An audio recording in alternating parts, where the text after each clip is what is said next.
Bonjour, bonsoir. Alors aujourd'hui, petit book haul de Noël. Donc c'est les livres que j'ai reçus à Noël.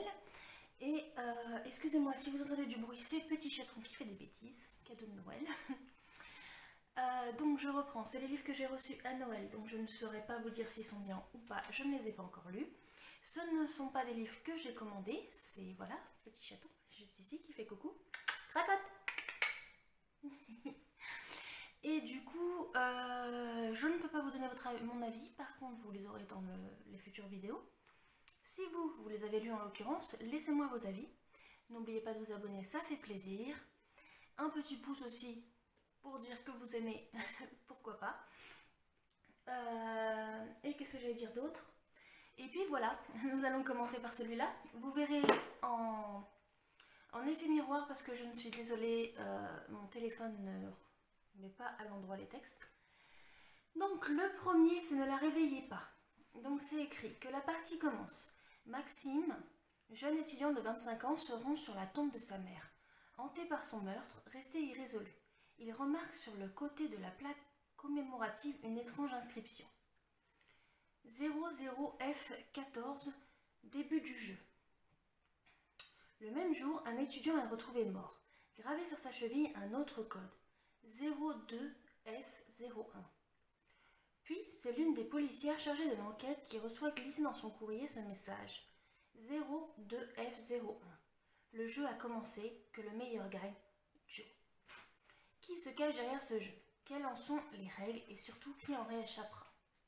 Totalement le genre de livre que j'adore. Un très bon choix de cadeaux. Hop, excusez-moi, je vous bouge un petit peu.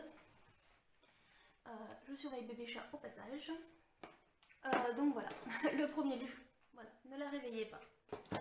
Ensuite, j'ai reçu une carte cadeau, ça c'est super. Alors attendez, j'enlève ça de là. Voilà, donc apparemment c'est une jeune fille qui, vous verrez pas, mais qui a écrit un livre sur son récit de sa vie. Donc il y a écrit: j'avais 12 ans, j'ai pris mon vélo et je suis partie à l'école. Donc je pense qu'elle a dû être kidnappée. Alors, coucou bébé chat. Il y a écrit 28 mai 1996. Sabine Dardenne, 12 ans, est enlevée par Marc Dutroux sur le chemin de l'école. Ce monstre a déjà tué 4 enfants. Ce que va subir Sabine est effroyable. Pourtant, après 80 jours d'horreur, elle va être sauvée de la mort dans des circonstances extraordinaires. Sabine a attendu 8 ans pour nous raconter ce qu'elle a subi. Je suis l'une des rares survivantes qui ait eu la chance d'échapper à ce genre d'assassin. Ce récit m'était nécessaire et si j'ai eu le courage de reconstituer ce calvaire, c'est avant tout pour qu'un juge ne relâche plus les pédophiles à la moitié de leur peine pour bonne conduite et sans autre forme de précaution. Donc voilà, ça a l'air vraiment intéressant. Ensuite, qu'est-ce que j'ai eu? Toute blesse, la dernière tue. Karen Gibbles. Alors elle, j'avais envie de la lire, mais je ne savais pas quel livre prendre. Et puis j'ai eu ce livre-là pour mon anniversaire. Non mais sérieux, il sert à quoi le bonnet? Pour Noël. Voilà, et du coup, bah j'espère, alors je vous bouge un petit peu. Hop, voilà. Donc du coup, je ne sais pas ce que c'est cette histoire-là pour le moment. Par contre, j'avais envie de lire l'autrice. Alors, comme vous voyez, c'est un bon pavé. Il fait... Salut mon bébé. Il fait tac tac tac tac tac, quasi 800 pages. Un bon bébé. Donc il y a écrit: maman disait de moi que j'étais un ange tombé du ciel. Mais les anges qui tombent ne se relèvent jamais. Tama est une esclave. Elle n'a quasiment connu que la servitude. Prisonnière de bourreaux qui ignorent la pitié, elle s'est pourtant rêvée, aimée, espérée. Une rencontre va peut-être changer son destin. Gabriel est un homme qui vit à l'écart du monde, avec pour seule compagnie ses démons et ses profondes meurtrissures. Un homme dangereux. Un matin, il découvre une inconnue qui a trouvé refuge chez lui. Une jeune femme blessée et amnésique. Qui est-elle? D'où vient-elle? Elle a écrit: ce roman a reçu le prix de Plume d'Or du thriller francophone. Voilà, donc ça a l'air pas mal. Hein. La lumière qui t'intéresse, mon loulou? Mon loulou? Hop, voici le bébé. Elle est trop belle. Hop, alors j'en ai pas mal de livres, hein. comme vous avez pu voir dans la miniature. Il y en a pas mal, pas mal, pas mal. Ensuite, j'ai reçu La Tempête du siècle. Alors, ceux qui connaissent pas, là, c'est plus parce que j'adore le film. J'ai vu le film... Oula, j'ai mis du rouge à lèvres. J'ai vu le film oh là, au moins une fois par an. Et en fait, le seul truc, c'est que j'avais pas acheté le livre parce qu'en fait, le livre n'est pas écrit comme un livre, il est écrit comme un manuscrit. Non, pas un manuscrit. Quand on fait un... J'ai un trou, bon sang de bonsoir. Vous savez, quand on fait un film et que on reçoit chacun pour savoir quel rôle on a, un script. Voilà. Donc c'est fait comme un script, donc c'est un bon livre. Enfin, surtout, c'est un bon film. Le livre est exactement comme le film. Donc là, oui, je peux vous donner mon avis. C'est la même chose et je vous conseille vraiment, vraiment. Autant l'un comme l'autre, hein, vous pouvez choisir. Ensuite, qu'est-ce que j'ai eu? Celui-là. Hop. Donc les monstres de Mon Mayara. Il y a écrit: bébé, fais pas de bêtises. Ils vivent dans un terrier. Les enfants, la mère. Protégés de la lumière du jour qu'ils redoutent. Sales et affamés, ils survivent grâce à l'amour qui les réchauffe et surtout grâce à Alphée, l'immense, le père qui les ravitaille, les éduque et les prépare patiemment au jour où ils pourront sortir. Parce que dehors, il y a des humains, parce que eux sont des monstres, et que tant qu'ils ne seront pas assez forts pour les affronter, ils n'ont aucune chance. Mais un jour, Alphès ne revient pas. Un jour, les humains prédateurs viennent cogner à leur porte. Alors, prêt ou pas, il va falloir faire front, sortir, survivre. Pendant ce temps, dans une chambre d'hôpital, un homme reprend conscience. Une catastrophe naturelle sème la panique dans leur région. La police, tous les secours sont sur les dents. Dans ce chaos, l'homme ne connaît qu'une urgence: regagner au plus vite la maison où on l'attend. Mal, hein? Parce que là, on ne sait plus du tout qui est le prédateur et qui est la victime et qui... Voilà. Donc c'est pas mal, je trouve ça vraiment pas mal comme histoire.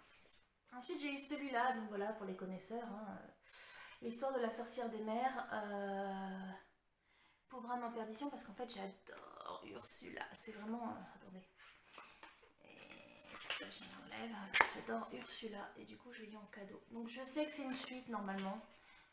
C'est une suite, je sais pas quoi. En fait, on peut les lire comme ça, mais il y a pas. Apparemment, il y a des personnages qui reviennent récurrents, on va dire, et que c'est mieux de suivre. Maintenant, voilà. Moi, j'ai eu celui-là parce que j'adore elle. Et si le livre me plaît, bah, je pourrais peut-être avoir envie de lire les autres. S'il me plaît pas, au moins, j'aurais pas eu à acheter toute la collection juste pour avoir Ursula. Ensuite, alors le dernier pour moi, j'ai eu celui-là. Alors, c'est L'homme miroir. Donc, hop, hop, hop, je vous ai avancé, dis donc. Non, je me suis avancée. Tac, tac, tac. Donc, apparemment, c'est la suite de l'hypnotiseur. Donc, apparemment, il y avait un tome 1. On l'a offert pour ça parce que, en fait, mon ami avait lu le tome 1. Il a super aimé. Il a surtout eu très, très peur du tome 1. Et du coup, il m'a offert celui-là en me disant que si celui-là me plaît, il m'offrira le tome 1. Voilà. Donc c'est une adolescente se fait brutalement enlever en rentrant de l'école par un homme conduisant un vieux camion aux plaques d'immatriculation polonaise. Elle se retrouve avec d'autres proies dans une ancienne ferme d'élevage de vissons perdue dans la forêt. La propriété est truffée de pièges. Alou, mes grands-mères, qui est là pour veiller sur elle, n'hésite pas à sortir la scie pour les empêcher de s'égarer. 5 ans plus tard, le corps d'une jeune femme est retrouvé pendu sur une aire de jeu dans le centre de Stockholm. L'inspecteur Jona Lina la reconnaît aussitôt. Sa disparition avait longtemps fait la une des journaux. Quand le seul témoin potentiel se révèle incapable de les aider, souffrant de graves troubles psychiatriques, Jona décide de faire appel à son vieil ami l'hypnotiseur.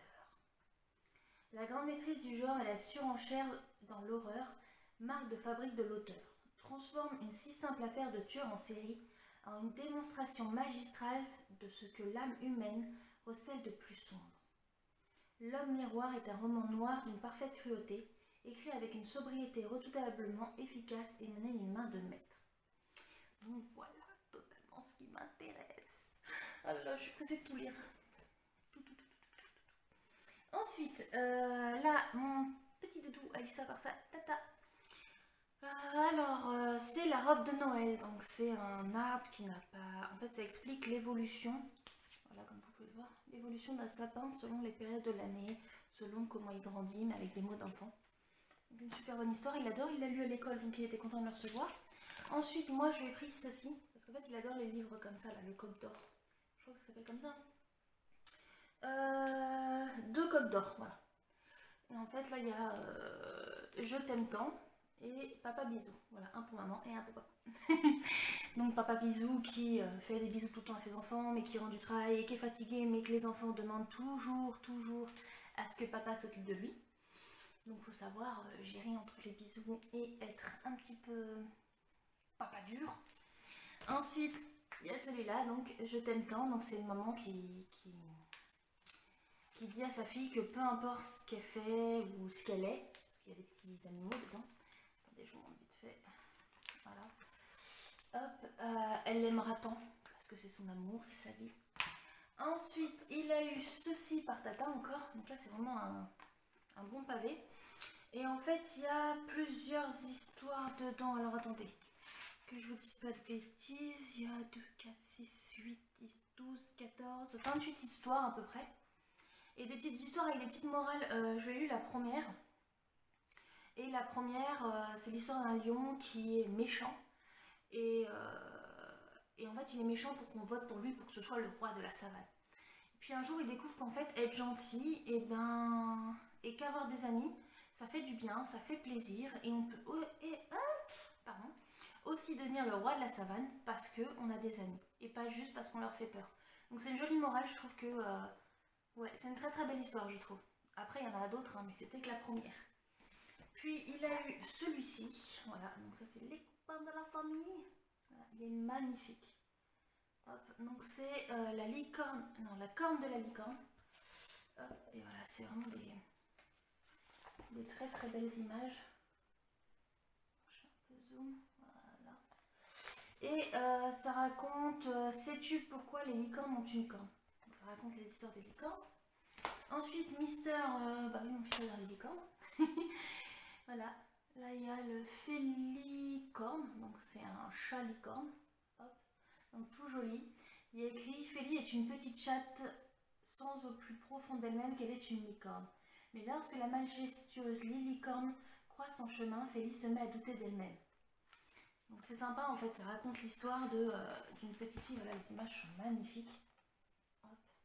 Et le livre en fait, je sais pas si vous verrez, mais voilà, il est pailleté. C'est vraiment un beau livre. Et c'est une petite qui va douter d'elle-même parce qu'elle a la certitude que c'est une licorne.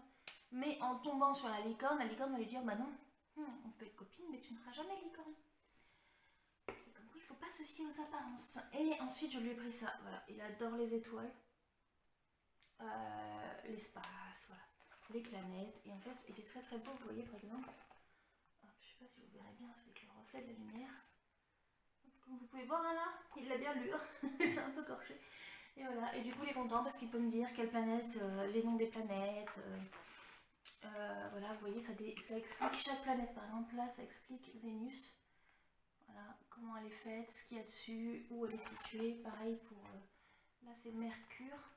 Hop, vous voyez, c'est vraiment des jolies photos. Et